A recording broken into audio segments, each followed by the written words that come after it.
ان کے بارے میں یہ پتا جو ہوتا ہے کہ گھر سے کون لے کر گیا، لیکن اس کے بعد پٹی وٹی باندھ دی جاتی ہے اور پھر نہیں پتا ہوتا. تو احمد نورانی کے بھائی کہاں ہیں نہیں پتا، مگر اس وقت بھی پاکستان تحریک انصاف کیا بتا رہی ہے. عثمان محمود نام کے ایک social media activist, Farhan Chishti نام کے، سعد طارق نام کے، قدیر امجد نام کے، حیدر سعید، یہ تو بڑے ووکل ان کے ایکٹیوسٹ ہیں، یہ لوگ اس وقت ان کا یہ کہنا ہے پاکستان تحریک انصاف والوں کا کہ انہیں بھی اٹھایا گیا ہے، یہ بھی غائب ہیں.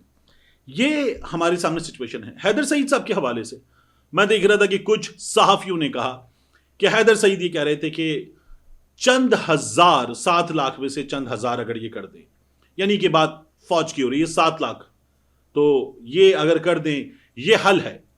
تو بعض صحافی جو ہے وہ اس بات کو اس نوجوان کی سامنے رکھ رہے تھے کہ اگر یہ نوجوان یہ کر رہا تھا تو یہ تو پھر فوج میں بغاوت پیدا کر رہا تھا. میں اس بات کو بھی مان لیتا ہوں کہ حیدر سعید کے یہ الفاظ فوج میں بغاوت پیدا کرنے کے زمرے میں آتے ہیں، میں یہ بات بھی مان لیتا ہوں. لیکن بات یہ کہ حیدر سعید نے جو کیا ہے، فوج میں بغاوت پیدا کرنا قانوناً جرم ہے، تو پھر حیدر سعید کے خلاف قانونی کارروائی کی جانی چاہیے تھی. حیدر سعید کے والد نے جو بتایا اور جس طرح سے وہ لے جایا گیا، اس میں ہمیں یہ پتا چلا کہ ان کو کچھ بھی نہیں پتا تھا. بعد میں FIA کا معاملہ ہمارے سامنے آیا تھا.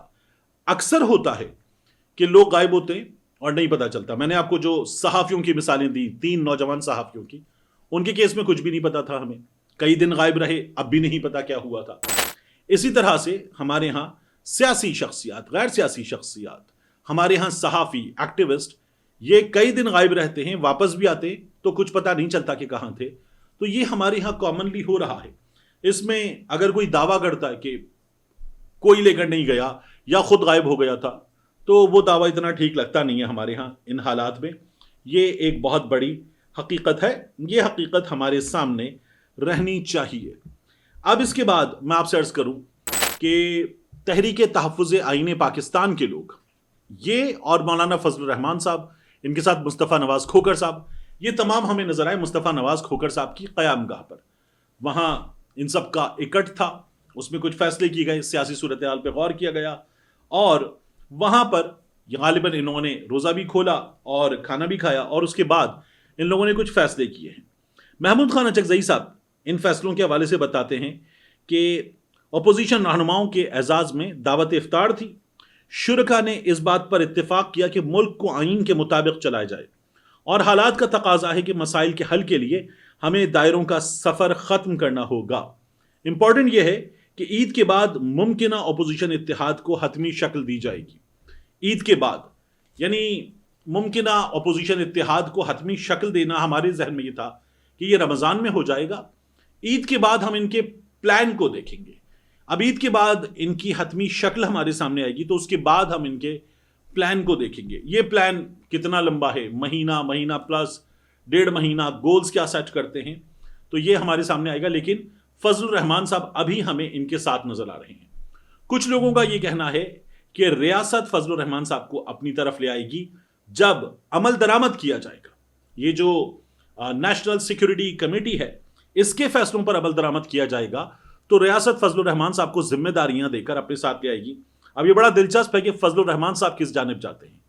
یعنی اگر اپوزیشن یہ سمجھ رہی ہے کہ ہمیں فضل الرحمان کی ضرورت ہے، تو حکومت بھی سمجھتی ہے کہ فضل الرحمان کو اپنی طرف لانا ہے، کیونکہ فضل الرحمان وہاں چلے گئے تو مشکل ہوگی، کیونکہ اسٹریٹ پاور ہے ان کے پاس. یہ بہت دلچسپ ہونے جا رہا ہے. اس حکومت کی حیثیت کیا ہے؟ بات یہ کہ بات ریاست کی ہو رہی ہے نا. ابھی بھی یہ جو نیشنل سیکیورٹی کمیٹی، پارلیمانی کمیٹی والا اجلاس ہے، اس کے بعد کیا ہوا؟ تو اس حکومت کی حیثیت کیا ہے؟ فضل الرحمان کے معاملے میں بھی جو ضروری سمجھتی ہے وہ ریاست سمجھتی ہے. یہ میں آپ کے سامنے رکھ دیتا ہوں.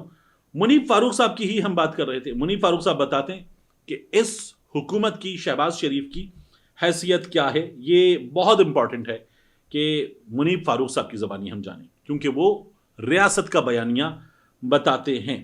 ان کا یہ کہنا ہے کہ یہ جو پارلیمان میں ہوا، ایک سیاسی ماحول تھا، وہاں پر سیاسی قائدین موجود تھے، لیکن وہاں پر فیصلے نہیں کیے گئے. فیصلے جو کیے جانے تھے وہ پہلے کر لیے گئے تھے، اور وہاں پر یہ بتا دیا گیا ہے. منیب فاروق صاحب خبر دیتے ہیں کہ کسی کو یہ فیصلے منظور ہیں تو بسم اللہ، نہیں منظور تو 100 بسم اللہ، ٹھیک ہے دیکھ لیا جائے گا، یعنی جو ہونا ہے وہ ہو جائے گا. انہوں نے حوالہ بھی دیا کہ DGSPR صاحب نے یہ کہا تھا کہ اس حملے کے بعد، سانحہ جعفر ایکسپریس کے بعد، رولز آف گیم چینج ہو گئے ہیں، تو وہاں کیا کر لیا ہے ادارے نے یا کچھ کمیونیکیشنز کے نتیجے میں وہ طے ہو گیا ہے۔ منیب فاروق صاحب یہ بھی بتاتے ہیں کہ پچھلی اسٹیبلشمنٹ حب عمران پر بیسڈ تھی، جنرل باجوہ کی اسٹیبلشمنٹ، انہیں عمران خان سے محبت تھی۔ موجودہ اسٹیبلشمنٹ عمران خان کو ادارے کا بہت بڑا دشمن سمجھتی ہے، یہ منیب فاروق صاحب نے یہ بھی بتایا۔ اور انہوں نے کہا کہ اب سلیبس ہے اس وقت، پہلے ہوتا تھا 1 پیج، یہ ہائیبرڈ پلس پرو میکس نظام ہے۔ اس نظام میں شہباز شریف صاحب جو ہیں کسی بھی چیز کو کنٹیسٹ نہیں کریں گے، کنفرنٹ نہیں کریں گے، انہیں جو بتایا جائے گا وہ وہی کریں گے۔ تو یہ وزیر اعظم کی ٹوٹل اس وقت حیثیت ہے۔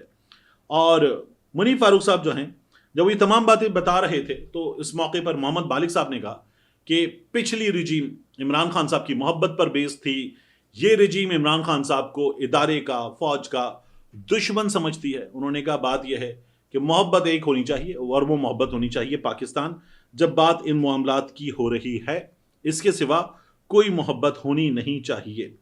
لیکن ہمارے سامنے یہ تمام تر حالات ہیں۔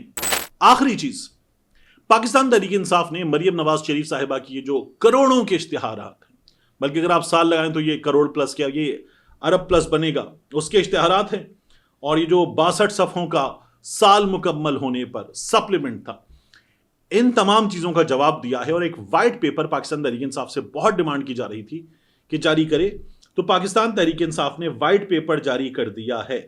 اس وائٹ پیپر کے ذریعے پاکستان تحریک انصاف کیا بتا رہی ہے؟ جس طرح مریم نواز شریف صاحبہ نے ایک نعرہ دیا تھا، 1 سال بے مثال، انہوں نے بھی دیا کرپشن، نااہلی اور شعبدہ بازی کی بہترین مثال۔ مریم نواز شریف صاحبہ کا 1 سال۔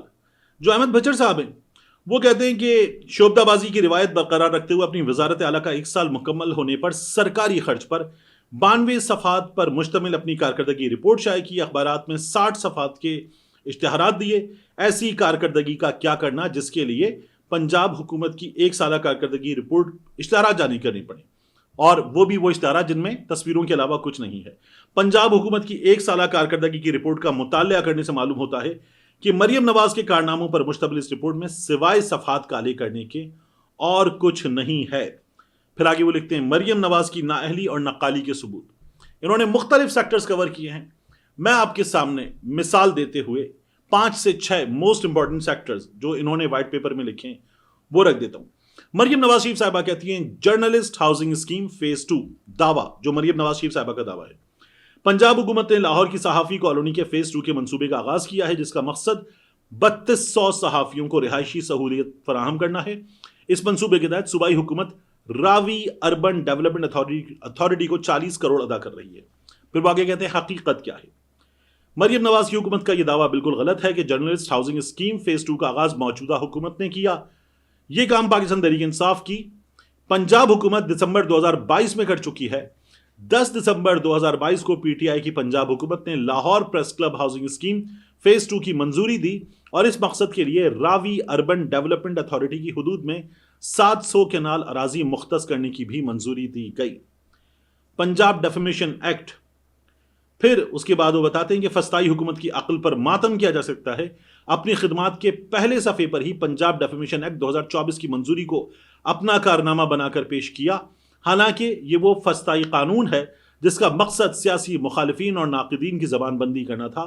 پوری صحافتی برادری اس قانون کی منظوری کے وقت سراپا احتجاج رہی۔ اپوزیشن کی جانب سے 23 ترامیم جمع کروائی گئی تھیں مگر کوئی فائدہ نہیں ہوا۔ پریس کلبز کے لیے مالی معاونت دعویٰ، رواں سال پریس کلبز کی مالی معاونت کے لیے 15 کروڑ رکھے گئے ہیں۔